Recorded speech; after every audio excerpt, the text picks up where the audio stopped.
तो बच्चों नमस्कार। अभी तक हम लोगों ने अच संधि में सिवेहि रूप की सिद्धि की। इसके बाद हम लोग दीर्घ संधि पढ़ेंगे। तो जो दीर्घ संधि है, दीर्घ संधि का जो सूत्र है वह है अकः सवर्णे दीर्घः। अकः सवर्णे दीर्घः। इस सूत्र का अर्थ है अक प्रत्याहार से परे सवर्ण अच होने पर पूर्व और पर के स्थान पर दीर्घ एकादेश होता है। तो यहाँ पर जो अक है, अक ए प्रत्याहार है। अकः अकः शब्द है। ए अक प्रत्याहार का पंचमी विभक्ति एक वचन का रूप है। तो जो प्रत्याहार होते हैं उनका रूप सरित के समान चलता है। सरित का रूप चलता है सरित, सरितो, सरितः, सरितम, सरितो, सरितः।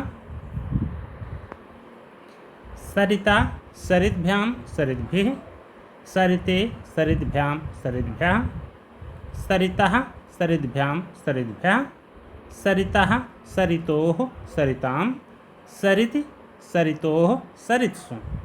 मैंने एक वचन के सारे रूप लिखे हैं सरित शब्द के।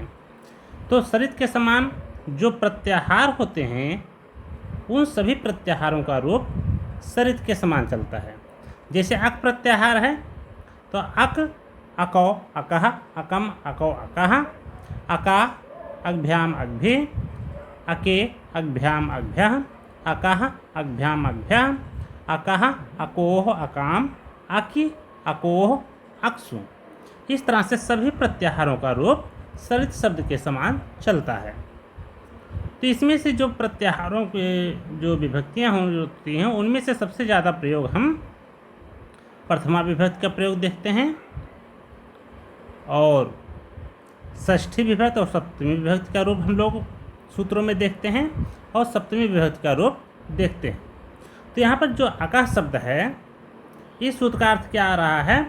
अक के बाद या अक के पश्चात या अक से परे। तो ये जो अर्थ आ रहा है पंचमी विभक्ति का अर्थ आ रहा है। पंचमी विभक्ति में अकः शब्द रूप बना हुआ है। तो ये अकः जो रूप है ये पंचमी विभक्ति एक वचन का रूप है। तो इसका अर्थ हो गया अक के पश्चात या अक के परे। तो अक के परे सवर्णे, सवर्ण अच होने पर क्या होता है? पूर्व और पर के स्थान पर, पूर्व वर्ण और पर वर्ण इन दोनों वर्णों के स्थान पर दीर्घ एकादेश वर्ण आदेश होता है। अक प्रत्याहार के अंतर्गत 5 वर्ण आते हैं आ, ई, उ, रि, लृ, अयुड़, ऋलृक। तो ऋलृक जो सूत्र है दूसरा उसका का और शुरुआत का आ मिलकर के अक प्रत्याहार बनता है। इसके अंतर्गत आ गए हैं आ, ई, उ, रि, लृ। ये 5 वर्ण अक प्रत्याहार के अंतर्गत आते हैं। आगे कह रहा है अक प्रत्याहार के परे सवर्ण अच होने पर।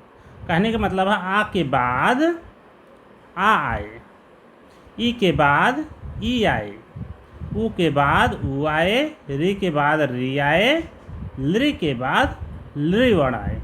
तो ये हो गए आ का सवर्ण है आ, ई का सवर्ण ई, उ का सवर्ण उ, रि का सवर्ण रि, लृ का सवर्ण लृ। अब यहाँ पर एक बात और ध्यान देने वाली बात है। यहाँ पर आ, ई, उ, रि, लृ ये अभिधीय मान है। अभिधीय मान होने का परिणाम क्या होगा कि ये आ का अर्थ है 18 प्रकार के आ, ई का मतलब है 18 प्रकार की, उ का मतलब है 18 प्रकार का उ, रि का मतलब है 18 प्रकार का रि और लृ का अर्थ है 12 प्रकार की लृ। इसके जितने भी सवर्ण हैं उन इसके जितने भी भेद हैं, आ के 18 भेद हैं तो 18 भेदों में से कोई भी वर्ण आ सकता है और उसके बाद सवर्ण अच आना चाहिए उसके समान। तो ऐसी स्थिति में सवर्ण होने पर क्या होता है? पूर्व और पर के स्थान पर पूर्व वर्ण ए होगा और पर वर्ण उसका सवर्ण अच होगा। पूर्व और पर के स्थान पर दीर्घ एक आदेश होता है। जैसे आ और आ, इन दोनों का दीर्घ वर्ण क्या हो जाएगा? दीर्घ आ। ई और ई, इन दोनों वर्णों का दीर्घ वर्ण क्या हो जाएगा? दीर्घ ई। दीर्घ उ, दीर्घ री और दीर्घ री। इस प्रकार से आके प्रत्याहार से परे सवर्ण अच होने पर पूर्व और पर वर्ण के स्थान पर दीर्घ एक आदेश हो जाता है। अनुदित सवर्णस्य च प्रत्यय, इस सूत्र की व्याख्या पहले की जा चुकी है। आप पीछे वाली वीडियो देख करके भी उसको और विस्तृत रूप में समझ सकते हैं। वहाँ पर यही बताया जाता है कि जो प्रत्याहार अविधीयमान अवस्था में होता है, उस प्रत्याहार के अंतर्गत आने वाले सभी वर्ण अपने सभी भेदों का बोध कराते हैं। अब इसे हम उदाहरणों के माध्यम से समझते हैं। जैसे है दैत्यारी। दैत्यारी एक शब्द है, इसका संधि विच्छेद क्या होगा? दैत्य धन अरिहि। दैत्य का अर्थ होता है दानव और अरिहि का अर्थ होता है शत्रु।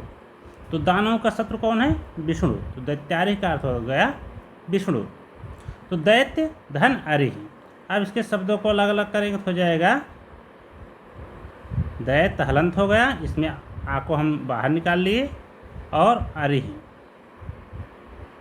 अब देखिए यहाँ पर जो पहला आ है ये अक प्रत्याहार के अंतर्गत आता है और उसके बाद में स्वर विद्यमान है।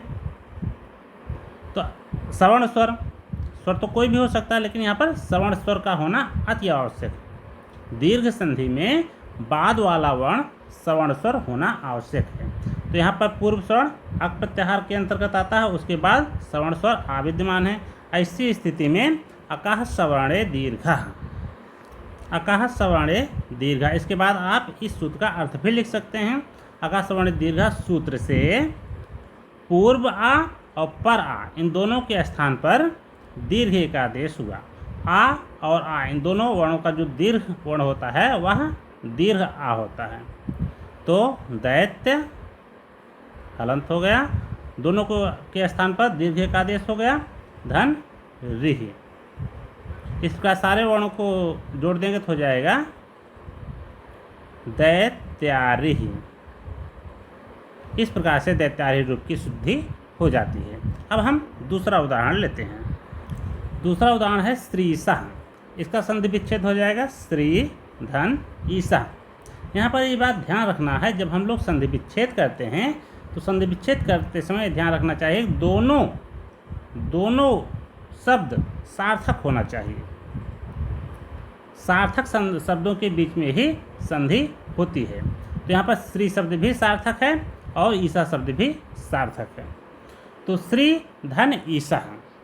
अब इसके वर्णों को अलग करेंगे तो हो जाएगा हलंत हो गया, ई धन ईशा। तो आकाश सवर्णी दीर्घ से ये सूत्र क्या कहता है? अक प्रत्याहार के बाद सवर्ण अच होने पर, सवर्णे जो शब्द है इसमें सप्तमी विभक्ति एक वचन का रूप है।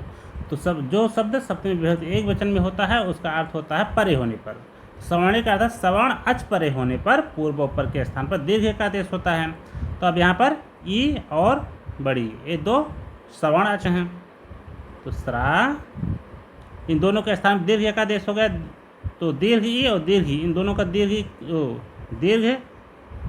वर्ण क्या हो जाएगा? दीर्घ ई होगा, धन शाह। इस प्रकार से सारे वर्णों को जोड़ने के तो हो जाएगा श्रीशः। ऐसा रूप बन गया। अगला उदाहरण है विष्णुदया। तो इसका संधि विच्छेद हो गया विष्णु धन उदया। इसके से वर्णों को अलग करेंगे तो हो जाएगा विष्णु ह्रस्व धन उदया हो जाएगा। आकाशवाणी दीर्घ सूत्र से पूर्व और पर के स्थान पर दीर्घ का आदेश हो जाएगा। तो ह्रस्व और ह्रस्व इन दोनों वर्णों का जो ऊ होता है उसका दीर्घ वर्ण क्या होता है? दीर्घ ऊ होता है। तो विष्णु ऊ दया, सारे वर्णों को जोड़ देगा तो हो जाएगा विष्णुदयः, ऐसा रूप बन जाएगा। तो विष्णुदयः, तो इसमें दीर्घ संधि है। अगला उदाहरण है होत्रिकारः, इसका संधि विच्छेद हो जाएगा होत्रि धन ऋकारः। अब इसके वर्णों को अलग करेंगे तो हो जाएगा होत रि धन ऋकारः। तो दीर्घ संधि वाला करने वाला कौन सा सूत्र है? आकाशवाणे दीर्घः, आकाशवाणे दीर्घ। इस सूत्र से होत पूर्व रि और पर रि, इन दोनों के स्थान पर दीर्घ रि आदेश हो गया और कारः। इस प्रकार से सारे वर्णों को जोड़ देंगे तो हो जाएगा होत्रिकारः, होत्रिकारः, ऐसा रूप बन जाएगा।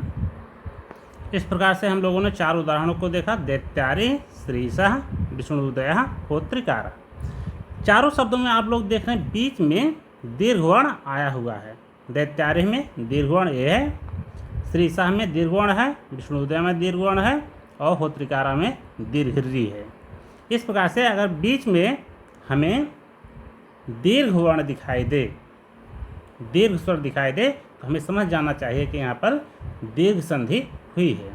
और हमने ये चीज़ आप लोगों को बताया कि संधि विच्छेद करते समय एक चीज़ ध्यान रखना चाहिए कि जो दोनों शब्द होते हैं उन दोनों शब्दों को सार्थक होना चाहिए। सार्थक शब्द होंगे तभी उसे सही संधि विच्छेद माना जाएगा। इस तरह से इस वीडियो में आज हम लोग इतना ही देखेंगे। इसके बाद हम लोग अगले वीडियो में मिलेंगे। आप लोगों से निवेदन है कि वीडियो को 1-2 बार देखें तो आपको विषय अच्छी तरह से समझ में आ जाएगा।